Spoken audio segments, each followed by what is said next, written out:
And now, the best 60-ish seconds of your week. It's September 11th, the 20th anniversary of a day that truly will live in infamy. All of us remember that gorgeous New York morning that was forever scarred by the horrible and horrific images that we all witnessed that day as 4 coordinated terrorist attacks came upon American soil, destroying the 2 World Trade Towers, blasting into the Pentagon, and finally failing to hit its target because courageous Americans took down that final flight here in Pennsylvania. Those attacks killed nearly 3,000 people, injured another 25,000, and forever scarred the souls of so many. At 8:46 a.m., virtually every person I know remembers exactly where they were standing or what they were doing when they first saw that plane hit the World Trade Tower, number 1. Most of us didn't know exactly what was happening then, but 17 minutes later, when the other World Trade Center tower was blasted into by an airplane, we all knew we were under attack. Within 2 hours, both of those towers had fallen, an unimaginable scene for every American. And shortly after 9:30 a.m., a third plane crashed into the Pentagon. The chairman of my gubernatorial campaign, General Chris Burney, was in the Pentagon that day, and his descriptions of what happened are truly gut-wrenching and horrifying. But at 10:03 a.m., something very different happened, because American heroes took out that 4th flight, which was designed to either hit the U.S. Capitol or perhaps even the White House, and forced it to ground in Schwenksville, Pennsylvania. Flight 93, United Airlines Flight 93. And the heroes of that flight were among so many heroes. Out of that devastation and carnage and horror emerged real American heroes. One of them, Todd Beamer, whom I had the privilege of knowing before 9/11 when he was a student at Wheaton College, where my son later attended, a star athlete there. He was the one whose words, "Let's roll," memorialized what happened in Schwenksville.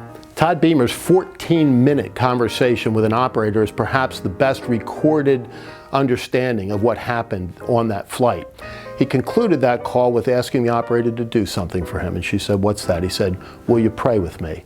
And so together they said the Our Father, together with other passengers on that flight, and then recited the 23rd Psalm. And shortly after they talked about passing through the valley of the shadow of death, they forced that plane and its terrorist pilots to the ground. So on this day, as we all remember and reflect, maybe it's a good time to make a contribution to one of those foundations that have supported our people who fight for our freedom every day. I honestly don't know whether the Todd Beamer Foundation is still in existence. They called it Heroic Choices for some time, and I know it suffered with some real financial difficulties, as a lot of the foundations that were set up in the aftermath of 9/11 did. But if it's still alive and around, contribute to it. Or the Travis Manion Foundation, also a Pennsylvania enterprise, and the Wounded Warrior Project, and a whole lot of other foundations to whom you could support, send financial contributions to, and just say a silent prayer with today, especially. And today is a great day to say thank you to all those who protect our safety. The first responders, our military, and everyone who stands on the front line of defense of our freedom and our public safety and security. My son's a volunteer firefighter. I'm very proud of him for doing that. And across my state, I noticed that the number of volunteer firefighters has plummeted over the course of the past few years. What they do for the community, and they once were the core of the community, is so vitally important. So contribute to your local fire department, volunteer fire department if you can. Become a volunteer firefighter, or if you know someone young wants to do that kind of thing, encourage them to do it, because we all know that if those volunteer firefighting companies go by the wayside, our taxes go through the roof. But today is a somber day of reflection for a number of reasons. But to me, it always boils down to one word, and that is freedom, and defending our freedoms. Our freedoms were under attack that day from foreign terrorists, and they continue to be under attack every day by hostile nations, foreign terrorists, but also by domestic oppressors rather than foreign aggressors. In any event, our freedoms have to be defended.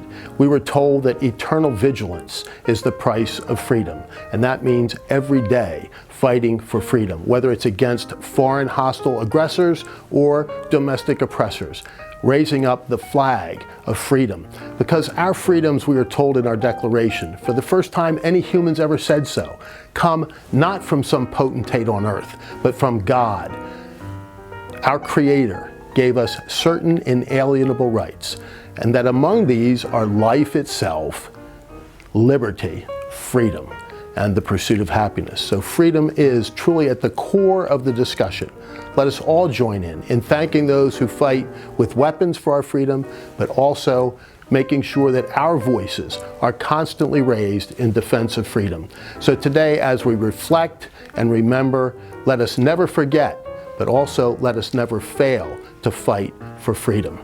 And one final note on this somber day of reflection, as we talk about freedom, David Chipman, Joe Biden's nominee to head up the Bureau of Alcohol, Tobacco, Firearms, and Explosives, his nomination was withdrawn this week. An anti-gun crusader, the forces of freedom prevailed, and even the Biden administration had to back off.